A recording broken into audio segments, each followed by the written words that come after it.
Bonjour et bienvenue sur BFM2. Aujourd'hui, je suis accompagnée de deux journalistes de BFM TV, Rebecca Blanc-Lelouch et Morgane Dumont. Merci d'être avec nous. Avec plaisir. Il y a un an, vous étiez à Valence, on le rappelle, le 29 octobre 2024. La région a été frappée par de violentes inondations, des inondations avec un bilan très très lourd, plus de 230 morts, des dégâts qui ont été considérables, les habitants qui sont toujours marqués. Vous étiez sur place pendant combien de jours exactement ? 5 jours 5 jours et moi j'y suis retournée 5 jours. Alors vous y êtes allé dès le 29 octobre, le lendemain, comment ça s'est passé ? 2 jours après ou 24 heures après ? Ouais, 24 heures après, me semble. La rédaction nous dit qu'il y a besoin d'équipes sur place. Ils nous demandent si on est disponible. Et avec Rebecca, on est très partante pour couvrir cette actualité qui est internationale, qui semble importante à couvrir pour nous. Et à ce moment-là, on sent qu'il se passe quelque chose de grave. On sent qu'il y a une résonance, déjà, nous, entre nous, au sein de la rédaction, entre les journalistes de BFM. Oui. On se dit, ok, il y a combien de morts et le bilan qui ne cesse de s'élever. Donc à ce moment-là, on se dit, ok, on y va, mais on mesure pas vraiment encore ce qu'on va voir et ce qu'on va vivre. L'ampleur des dégâts, pas du tout. Non, à ce moment-là, pas du tout. Ouais. Mais on sent qu'il se passe quelque chose de grave. Et quand vous arrivez, alors c'est là où vous constatez immédiatement les dégâts, la détresse des gens ? Non, pas Non. à l'aéroport. Non, pas à l'aéroport. En effet, on a fait beaucoup de routes, Oui. tu te souviens, un Ouais, peu de jusqu'à- nuit. ouais. Il y avait beaucoup d'embouteillages parce que tout Ouais. était cassé, évidemment. Donc, dans ce genre de moment, les zones qu'on doit atteindre sont très compliquées à atteindre, Oui, en bien fait, sûr. hein, parce que nous aussi, du coup, on vit évidemment tous les dégâts. Et puis en fait, ça s'est fait... Enfin, en tout cas, je parle pour moi, après Morgane, peut-être que tu n'as pas ressenti la même chose, mais ça s'est fait vraiment petit à petit. On arrive, on voit un premier... ça devait être, je sais pas, une route cassée, une voiture qui était perchée sur un poteau. Ouais. On se dit, ok, puis un deuxième, puis un troisième. Et il y a eu un moment de bascule, quand on est rentré dans un certain quartier dont on va parler, où c'était digne d'un décor de film. Puis déjà, il n'y avait plus d'électricité, donc tout est dans le noir, mais malgré tout, on commence à distinguer des cimetières de voitures qui commencent à joncher la rue un peu partout. Et ce qui était dans les maisons, quasiment tout est déjà sorti, et de la boue absolument partout. Donc c'est au fur et à mesure où on rentre dans cette ville, où on se dit, ok, il y a vraiment quelque chose de fort qui s'est passé ici. Mais justement, on va regarder un de vos plateaux à toutes les deux. Vous étiez donc sur place et vous faisiez un reportage pour BFM TV à l'époque pour constater les dégâts dans la région de Valence en Espagne. Il faut bien comprendre que cela fait déjà 6 jours que ces inondations ont eu lieu et vous le voyez, le nettoyage est loin d'être terminé puisque c'est un paysage apocalyptique. Les conséquences de ces inondations sont tellement dramatiques qu'avant de pouvoir nettoyer tous ces débris, tous ces parkings qui ont été inondés, toutes ces voitures qui sont détruites, eh bien il y a beaucoup de travail, une organisation de la part du gouvernement pour les déblayeurs, pour pouvoir évacuer tous ces débris. Et l'autre point qui est important de comprendre, ce sont ces nombreux parkings qui sont complètement submergés sous l'eau et depuis 6 jours. Donc la macération de l'eau fait que forcément il commence à y avoir des infections, des bactéries qui s'y déploient, donc une odeur qui se dégage et qui potentiellement peut infecter les habitants, les bénévoles et toutes les personnes qui travaillent autour. Donc depuis quelques jours avec Morgane Dumont, nous observons que des masques sont de plus en plus donnés aux uns et aux autres afin de protéger contre tous ces risques d'infection. Alors dans ce reportage, on voit encore des dégâts qui sont considérables, mais c'est votre dernier jour sur place à toutes les deux. Donc ce que vous avez vu en arrivant, le premier jour, c'était bien pire que ce qu'on voit sur ces images ? C'était à peu près pareil, mais là en fait on voit qu'une partie parce que c'était la route à l'extérieur du quartier de Sédavy. Là c'est une rue. Oui. Et en fait il faut imaginer que c'est ça sur des kilomètres et des kilomètres et des kilomètres dans plein de petites villes différentes. Faut imaginer en fait, faut se mettre à la place des gens. Imaginez qu'à Paris, le petit bout d'extrait que vous venez de voir, là voilà, on voit très bien sur... Voilà. Imaginez ça en fait dans Paris. Ouais. Et nous on y était donc forcément. Et en effet c'était le dernier jour. Et je l'ai entendu dans le plateau là, parce qu'on parlait des infections. Et en fait, on était à J+6. Oui. Et pourquoi on parle d'infection ? Parce qu'en 6 jours, c'est assez dramatique. Mais il y a eu des corps encore disparus, d'ailleurs encore aujourd'hui. Hein. Oui. Mais à ce moment-là, le bilan n'était pas encore à 230 morts, donc il y avait encore plein de cadavres. Donc 6 jours qui ont macéré dans l'eau des inondations qui restaient. Donc forcément, ça a créé des bactéries. Et c'était la problématique une semaine après, avant évidemment le déblayage, etc., de la ville. Donc on voit effectivement la ville qui est complètement décimée. Comment est-ce qu'on fait pour travailler dans ces conditions-là? Comment est-ce qu'on fait pour filmer, toi qui es JRI, journaliste reporter d'images? Comment on fait aussi pour recueillir des témoignages, soit des habitants qui peut-être n'ont pas envie de parler aux médias, ou alors des forces de l'ordre? Comment est-ce qu'on fait dans ces conditions-là? Au début, les gens ont envie de nous parler. Okay. Il y a de la colère vis-à-vis du gouvernement qui, selon eux, ne fait absolument rien pour venir les aider. On a des phrases qui nous reviennent, je pense à Stéphanie, dans une commune à côté de Valence, qui nous dit « on nous a laissé crever comme des chiens ». Donc c'est la colère, ils ont besoin de l'exprimer et ils demandent de l'aide. Donc ça permet de créer un contact avec eux et donc pour filmer, ça va. Après, en tant que JRI, il faut faire attention à ne pas tomber. C'est des petites choses auxquelles il faut penser. On repère un petit peu, on essaie de pas trop bouger malgré tout. Et après, sur le fait d'avoir des interactions avec les gens, dans l'ensemble, ça va. Oui, et puis je trouve que il y a un truc qui est hyper intéressant à expliquer dans ce genre de drame. Là, ça a des proportions énormes parce qu'on parle de centaines de morts, mais même, je pense à la tempête d'il y a 8 jours à Hermont, il y a eu un mort et quelques blessés. Dans ce genre de moment, il y a deux choses. Il y a les gens qui sont très énervés parce qu'ils se sentent absolument pas aidés. Donc ils se disent à travers les médias, je vais faire rendre compte qu'on est mal dirigé. Mais il y a aussi et surtout, et c'est cette partie moi que j'aime le plus dans mon métier et qui me semble la plus importante, les gens quand ils sont en état de choc et de sidération, c'est en formulant les choses qu'ils prennent la mesure de ce qui se passe. Au moment où nous on arrive, ça fait à peine 48 heures, les gens ils comprennent pas en fait ce qui leur arrive. Ils comprennent pas parce qu'ils savent pas combien de gens sont morts, ils connaissent tous quelqu'un qui connaît quelqu'un qui est décédé ou qui a disparu. Ça c'était assez incroyable. Et en s'exprimant quand on leur demande mais qu'est-ce qui s'est passé, c'est en nous répondant qu'ils prennent la mesure de ce qui est en train de leur arriver. Et ils ont besoin d'extérioriser. Et c'est pas pareil d'extérioriser avec des proches qui sont des co-victimes qu'à des personnes qui sont complètement extérieures. Et en plus, nous, il s'avère qu'on était des journalistes étrangères pour eux. Donc, je pense que dans ce genre de moment de détresse, les victimes ont, pour la plupart, besoin d'extérioriser. Évidemment, il y en a qui n'ont pas envie de parler aux médias, qui ont de la colère. Tout le monde ne réagit pas de la même façon. Mais je trouve que la plupart du temps, c'est ça qui se passe. Je suis d'accord avec toi. Et alors, comment on fait justement quand on recueille ces témoignages qui doivent être poignants par moment, la détresse des gens? Comment on fait pour réussir à garder une certaine neutralité journalistique et de ne pas être complètement sous l'émotion soi-même? C'est pas facile. C'est pas simple du tout. Il faut réussir à garder un peu de recul. Je pense que c'est en parlant aussi toutes les deux.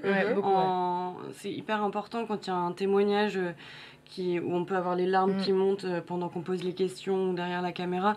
Je pense que c'est en parlant juste après, en extériorisant toutes les deux, qu'on se permet aussi de se protéger nous-mêmes. Parce que quand même, au bout de 6 jours... on a été très touchés par cette mission qui a été très intense émotionnellement et je pense que c'était peut-être important aussi de partir à ce moment-là, en tout cas de prendre un peu plus de recul parce qu'on était vraiment à l'intérieur plongés au cœur de ce qui était en train de se passer au jour le jour. On était avec eux, on vivait avec eux l'évolution en fait au cours des jours parce que premier jour c'est constatation. Ok, qu'est-ce qui se passe? C'est quoi ces cimetières de voitures? On ne peut pas imaginer ça avant que ça n'arrive. Un cimetière de voitures, il y en avait plein. De comprendre qu'il y a des cadavres dans les souterrains qui ne sont pas encore retrouvés. Donc, on vit l'évolution avec eux. Et en effet, on a besoin de temps en temps de prendre du recul. Je pense qu'on est resté très concentré. Et je pense qu'il faut rester concentré. Pour pas... faut se rappeler pourquoi on est là et rester concentré. On va regarder justement, tu parlais d'images difficiles, on va regarder un autre reportage que vous avez tourné toutes les deux sur les parkings. Les parkings étaient quand même au centre de ces recherches parce que c'est des souterrains, comme tu l'as dit, jusqu'à 5 voire 6 mètres de profondeur. Et il y avait beaucoup d'espoir dans ces parkings de retrouver des corps, des personnes disparues, mais aussi parfois l'espoir de retrouver des personnes vivantes. Et on va regarder ce plateau que vous avez tourné toutes les deux.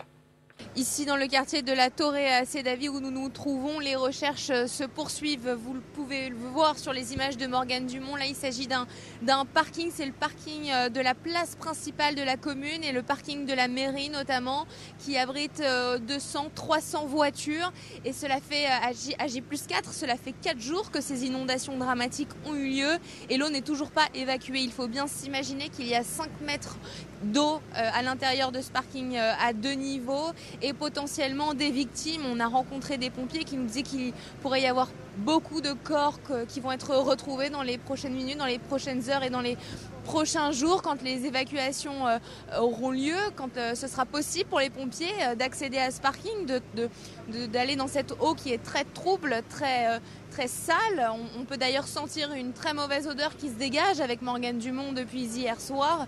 Donc voilà, vous voyez, c'est un quartier en deuil, en attente de retrouver ces personnes qui sont portées disparues. Le Premier ministre Pedro Sanchez parle de dizaines et de dizaines de personnes qui sont encore portées disparues. Et on le rappelle, ici à la Torre, ce sont 8 corps qui ont été retrouvés encore hier. On voit sur ces images la police. Comment ça a été de tourner plusieurs plateaux par jour, hein, parce qu'on vous a demandé plusieurs plateaux par jour pendant plusieurs jours du côté de BFM TV. Comment ça a été de tourner avec la police toujours autour de vous? Est-ce que ça a été facile ou est-ce qu'on vous a demandé un peu de prendre vos distances, de respecter les recherches, etc. Comment ça s'est passé? Globalement, c'était facile. Il y a eu des événements ponctuels qu'on pourra te raconter après, mais globalement, ça a été facile. Je pense que les Espagnols, qu'ils soient policiers, pompiers ou civils, étaient contents dans tous les cas de notre présence. Ouais, on mangeait même avec les pompiers. Ouais. Là, on est juste à côté du parking où il y avait donc 5 mètres en profondeur, où il y avait l'eau qui remplissait ce fameux parking, 200 places à l'intérieur, donc 200 voitures certainement. Et donc, on est resté plusieurs heures. Peut-être qu'on contextualise un petit peu l'histoire. Au moment où les inondations ont commencé, ce genre de phénomène, la brutalité du phénomène se passe très vite. Il y avait beaucoup... Le parking, c'est le parking de la place principale du quartier de la Torre. Donc il y a la mairie, c'est le parking de la mairie. La plupart des gens qui résident dans ce parking sont des employés de la mairie. Quand les inondations et la pluie a commencé à tomber très fort, il y a certaines personnes qui ont eu le mauvais réflexe, du coup, de courir dans les voitures. De courir pour aller chercher leur voiture, pour rentrer. Sauf que c'est monté tellement vite qu'il n'y avait plus d'électricité, donc certaines sont restées bloquées dans les ascenseurs. D'ailleurs, on a assisté au cassage de l'ascenseur pour voir s'il y avait des cadavres dedans, etc. Certaines sont restées bloquées dans leur voiture, certaines sont restées bloquées sous l'eau, en fait. Et c'était un des parkings qui inquiétait le plus les pompiers, parce qu'il y avait 5 mètres de profondeur d'eau et parce qu'ils ne s'y étaient pas attelés tout de suite. C'est avec le temps qu'ils se disent ok, l'eau ne part pas, elle stagne, donc il y a plusieurs étapes. Il faut d'abord vider l'eau, mais pour vider l'eau d'un parking de je ne sais pas combien de mètres carrés avec 200 voitures sans savoir combien de cadavres il y a, il pouvait y en avoir 2 comme 100. C'était un endroit crucial de ces inondations. Et cristalliser aussi la peur des habitants autour, de savoir si leurs proches étaient à l'intérieur. En fait, ils ne le savaient pas, peut-être qu'ils étaient ailleurs. Ils n'avaient pas forcément des nouvelles de leurs proches tout de suite.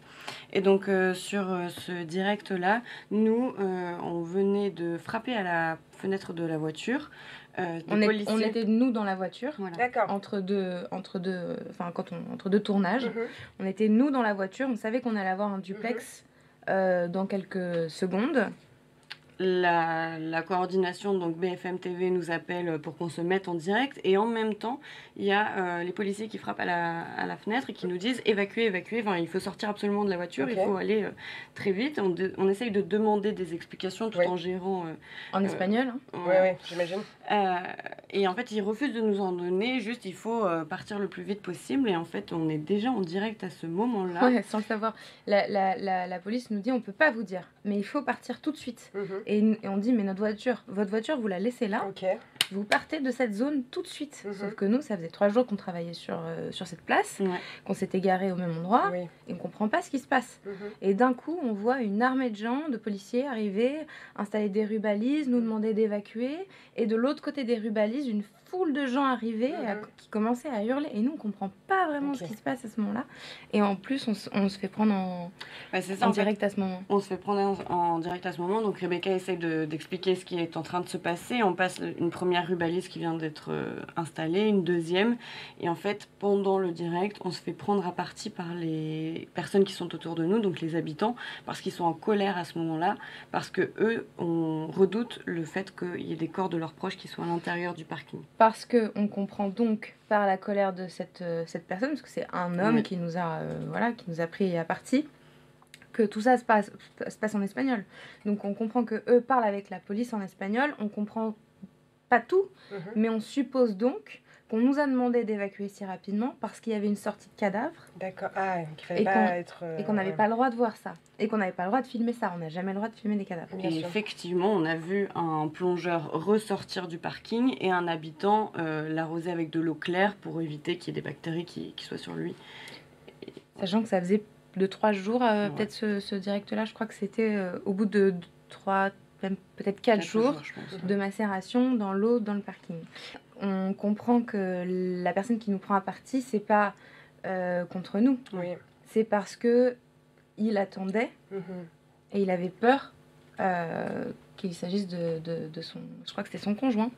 Je ne sais plus. Sa conjointe. Quelqu'un de proche, très proche. De très proche, ouais. Il pensait que c'était cette personne qui était en train d'être sortie, donc il ne supportait pas l'idée qu'on puisse filmer, même si on filmait pas évidemment le cadavre, mais qu'on était là en train de faire un direct, sauf qu'on pouvait pas arrêter parce qu'on était en direct. Donc, Et comment on gère alors ce genre de situation en tant que journaliste? Parce qu'il y a l'être humain que vous êtes d'abord avant d'être journaliste, toutes les deux, qui doit parler. On finit le direct et... Adrénaline. Ouais, c'est ça. Ouais. Adrénaline. Sur le moment, on est boosté par l'adrénaline du direct. Dans tous les cas, on est en direct. Oui. Donc il essaye de bousculer un peu la caméra, on essaye de maintenir. Et une fois que le direct se termine, on explique ce qu'on vient de faire. Et lui, de toute manière, nous demande ce qu'on est en train de filmer, pourquoi on est en train de filmer, qu'il faut partir un peu plus loin. Donc on décide d'aller discuter plus loin que juste à côté du parking où les corps sont en train d'être sortis en fait. Vous avez assisté à des scènes comme ça où vous voyez malheureusement des corps qui sont évacués des parkings?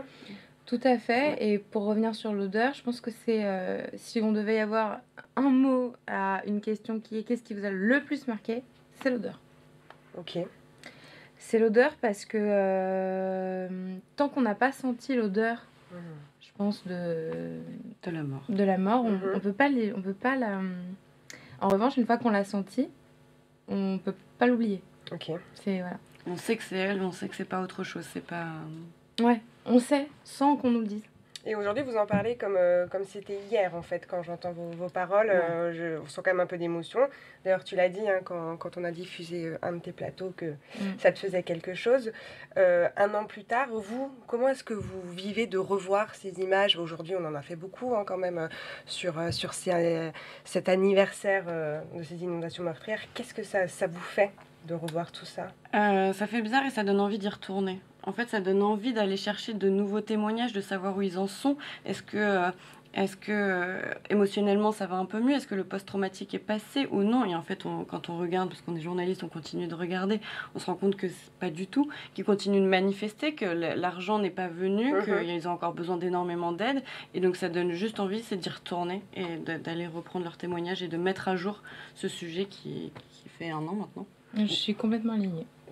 Toi, tu m'as dit que tu y étais retournée quelques temps après. Moi, j'y suis retournée 3 jours après. Okay. Donc, dans la foulée, pour couvrir une autre zone qui était une autre... Parce que malheureusement, Valence, c'est une région très grande. Très grande. Beaucoup de villages ont été touchés. Et en effet, je suis retournée quelques jours après pour couvrir les choses d'une façon assez différente. Avec Morgane, on a été vraiment 48 heures après ce qui s'est passé. C'était à la une de tous les titres dans le monde, donc on était vraiment au cœur du truc. Et dans la deuxième partie de Valence, pour moi, c'était plus des sujets... On prenait le temps de faire plus de tournages, et puis on connaissait la zone. Enfin, moi, je connaissais la zone, donc, et en même temps, je découvrais encore d'autres zones. Donc, c'était différent. Est-ce que vous avez des gens que vous voyez régulièrement, qui acceptaient régulièrement de communiquer avec vous, ou c'était toujours d'autres civils? On changeait tout le temps. Tout le temps? On changeait tout le temps. On a gardé contact avec deux, trois personnes. Il y en a une notamment avec qui on a gardé contact et qu'on a fait plusieurs fois en interview, déjà parce qu'elle est francophone, donc forcément ça facilitait les choses. Mais en plus, elle témoignait d'une façon assez incroyable, dans un calme absolu. Dans ce genre de mission, et là encore plus à Valence, on tombe sur des gens avec qui on a des affinités, des souvenirs, des moments... Donc oui, on a quelques nouvelles. On a échangé avec elle il n'y a pas longtemps d'ailleurs. Oui, tout à fait. On prend des nouvelles, on essaye de savoir comment ça va pour eux. Et alors, qu'est-ce que ça a changé dans votre... Si, ça a changé quelque chose dans votre manière de travailler en tant que journaliste? Dans votre vie à vous quotidienne, si vous voulez en parler, bien sûr, parce qu'il y a des choses très intimes aussi. Moi, ça me fait aimer mon métier, plus. Ça, c'est sûr. Enfin, il y a un avant-après dans la passion du métier pour avoir vécu ça. Oui, je pense que ça... Je sais pas comment expliquer, mais ça donne envie de... En fait, sur ces moments-là, on se sent très utile. C'est des sujets qui sont très importants. Et donc, à ce moment-là, notre métier prend d'autant plus de sens. Et donc, ça donne envie d'aller sur ces sujets plus souvent, en fait. Et moi, je me suis sentie chanceuse, c'est peut-être le mot, d'avoir l'opportunité de faire résonner à l'international. C'est quand même, bien sûr, quand même chic. Complètement. À l'international, des problématiques si graves. Et de travailler en binôme avec Morgane, évidemment, ça c'est hyper important aussi. Ça fait partie de notre mission, ça nous a beaucoup reliés. Et c'est très important dans notre métier de bien s'entendre, surtout sur des terrains comme ça. On était très complémentaires, mais de pouvoir ensemble mettre en image et donner la parole à ces gens-là pour faire résonner ça à l'international, je l'ai ressenti comme une chance. Il y a quelque chose où on écrit l'histoire avec eux. Oui. Et alors, justement, là, un an après, quand on écoute les gens de la région de Valence qui ont l'impression d'être toujours complètement délaissés, est-ce que ça vous donne envie d'y retourner, justement, pour leur redonner la parole? Qu'est-ce que ça vous fait de voir ces gens qui sont toujours dans une détresse On y a souvent pensé. On a envie de soumettre l'idée. Sinon, on se dit qu'on le fera aussi pour nous, en fait. Et après, notre manière de faire, c'est aussi d'envoyer des messages pour savoir où ils en sont. Mais évidemment qu'on a envie d'y retourner, de prendre de nouveaux témoignages pour savoir où ils en sont. Ouais, on se dit qu'on a un relâche, une sorte de responsabilité. Et c'est d'ailleurs pour ça qu'on est trop contente de pouvoir échanger avec toi là-dessus. Quand on vous entend, on ressent quand même que vous êtes très forte, parce que c'est quand même un sujet très difficile, un terrain très difficile, autant en termes d'accessibilité que émotionnel. Mais est-ce qu'il y a eu des moments quand même où vous avez ressenti de la peur, de l'angoisse, où l'émotion a pris le dessus sur votre travail de journaliste? Il y a les moments où on doit faire les directs, donc là on interviewe des gens, et il y a les moments où on doit faire des images d'illustration pour les sujets. Et à ce moment-là, donc, on filme notamment les cimetières de voitures, et il est vrai qu'on fait des plans larges, puis des plans moyens, puis des plans serrés, et à chaque fois qu'on regardait par une fenêtre qui était brisée ou non, on avait peur, c'est vrai, de tomber sur un cadavre. Et donc ça, c'est quelque chose qui nous a marqué, en tout cas qui est un peu traumatisant de ce côté-là. Ouais, en fait, je me souviens, moi, la première journée, je prenais pas la mesure. Et c'est, je pense, le lendemain, puis le surlendemain, qu'en fait, on se disait avec Morgane, on marche dans la Torre, donc le quartier de Sédavie de cette ville de Valence. À tout moment, on va marcher sur une main, sur un pied. Et sur le moment, en fait, c'est tellement fou qu'on peut pas avoir peur de ça. Mais c'est après coup, moi. Et évidemment, en tombant sur ces cimetières de voitures, parce qu'elles étaient toutes empilées, cassées, détruites, avec des fenêtres brisées. Donc on les filmait, parce que déjà, visuellement, c'était hyper impressionnant. Mais en effet, on se disait, en fait, pourquoi il n'y avait pas quelqu'un qui conduisait cette voiture à ce moment-là, et peut-être que le conducteur est dedans. Puis les pompiers n'avaient pas du tout eu le temps de checker toutes les voitures, en fait. C'est un travail monstre, mais monstrueux. Il y en avait partout sur des kilomètres. C'était vraiment hallucinant. Donc on a bien compris que pour vous aider au moment de la mission, vous parliez beaucoup entre vous, le fait que vous soyez un binôme très proche avec une complicité qu'on ressent là, j'imagine que ça aide. Mais en retour de mission, comment est-ce que, quand on revient un peu à la vie réelle, hein, finalement, comment est-ce qu'on gère ces émotions très fortes qu'on a vécues, voire peut-être aussi des moments traumatisants? Déjà, c'est très rassurant de se dire qu'on a vécu ça ensemble. Comme, elle sait, je sais, on sait ce qu'on a vécu ensemble. Ça, c'est très important. Et puis, il y a nos autres collègues, on n'était pas la seule équipe là-bas. Absolument. Donc, on peut échanger sur les expériences, sur ce qu'on a vécu sur le terrain. Et le fait vraiment d'en parler, c'est ce qu'il y a de mieux pour nous, je pense. Sur tous les reportages, d'ailleurs, c'est ce qui nous aide à tenir. En parler à des journalistes. Exactement. Parce que c'est vrai que c'est pas pareil. Et c'est vrai que on était nombreux à BFM à partir en Espagne. On a tous vécu des expériences différentes. Mais on sait qu'on a tous vécu des choses... qui nous ont marqués, donc c'est sûr que d'en parler entre nous, nos chefs ont été hyper à l'écoute aussi, et puis d'avoir des retours, ça nous fait du bien, parce qu'on se dit ok, on fait pas ça pour rien, il y a eu la résonance qu'on attendait, et puis ça fait quand même relativiser quand on rentre chez nous. Complètement. On se dit qu'on a de la chance. Merci. Il devait y avoir une phrase de conclusion par rapport à cette mission que vous avez vécue à Valence sur votre travail journalistique. Vous aviez dit que vous vous sentiez utiles toutes les deux, que c'est ça qui vous donnait encore plus envie de continuer ce métier. Ouais, c'est de se sentir utile, de donner la parole aux gens et puis... raconter les histoires. Ouais, c'est d'un côté donner la parole et de l'autre pouvoir informer ceux qui nous écoutent. Et puis aussi, vu que ça touchait l'Espagne, en fait, c'est comment on fait pour que les Français s'y intéressent. Parce que c'est des catastrophes climatiques qui vont potentiellement nous arriver. Donc imaginez qu'en fait, ça arrive à vous, en bas de votre fenêtre, d'ici 2 jours, en fait. Donc ça, c'est important aussi pour nous de le faire. Et c'est en ça que c'est utile aussi, je crois. Complètement, sachant qu'il y en a de plus en plus en France. Oui. Donc, au-delà de raconter ce qui se passe au moment T, c'est aussi une sorte de prévention, du coup. C'est ce que vous êtes en train de me dire, toutes les deux, par rapport à ce changement climatique et aux intempéries qu'il y a de plus en plus, même en France. C'est pas parce que ça vous touche pas vous aujourd'hui là que ça ne va pas arriver. Donc prenez juste conscience de ce qui se passe et de rentrer en empathie aussi avec ce qui se passe ailleurs, parce qu'il y a souvent la loi de la proximité partout dans le monde, et donc on est moins touché par ce qui se passe plus loin. Et malheureusement, les changements climatiques, ça nous touchera tous à un moment donné. Et certains ont déjà été touchés en France par des tempêtes, on en parlait tout à l'heure. Et peut-être ce sera demain. Donc faisons attention tous ensemble et prenons soin les uns des autres aussi. Je suis totalement alignée. Je peux absolument pas dire mieux. Et puis c'est très vrai, la loi de la proximité, souvent... Est-ce que vous pouvez nous rappeler un peu ce que c'est la loi de la proximité? Parce que c'est vrai que nous, entre journalistes, on se comprend. Mais en école de journalisme, on nous dit qu'un mort en bas de chez toi t'intéresse plus que 500 morts à des centaines de kilomètres. Oui. Voilà, exactement. Et c'est là où l'Espagne, c'était un peu l'entre-deux finalement, parce que c'est pas... C'est nos voisins. C'est pas la France, mais c'est quand même très très proche. La culture espagnole et la culture française se ressemblent. Et les quartiers de Valence, ça pourrait être des quartiers, je sais pas, de la province de la France. Enfin voilà, on se projette tellement en Espagne. Et il y a aussi des Français qui sont venus en aide aux habitants de Valence, dans la province de Valence, donc qui ont fait le déplacement pour venir apporter des packs d'eau pour qu'ils puissent boire de l'eau potable qu'ils n'avaient plus. Chaîne de solidarité incroyable. Il y a une image où on voit des centaines et des centaines de gens marcher. Au début, on se dit mais qu'est-ce que c'est?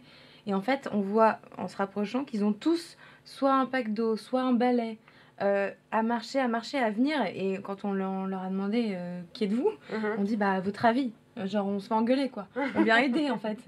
Et c'était fou comment c'était d'un naturel, d'une volonté profonde. De venir aider. Ça c'était très très très émouvant. Ça vous a marqué durant énormément. Les bénévolats, les gens qui viennent porter main forte, même aider à la survie en fait, des gens parce qu'ils n'avaient plus rien. Plus d'électricité, plus de maison, plus de voiture, rien. Plus d'eau potable, que des zones infectées. Donc à la fin, c'était le premier plateau qu'on a vu tout à l'heure. À la fin, c'était distribution de masques FFP2. Les gens arrivaient en bénévole pour amener des masques FFP2 pour pas se faire infecter et pour pas qu'on sente trop l'odeur aussi qui monte à la tête. Et la nourriture en fait, ils ont plus de nourriture. Donc il faut pouvoir manger, il faut pouvoir déblayer. Donc tous les outils qui ont été balayés par les inondations, il faut en retrouver d'autres.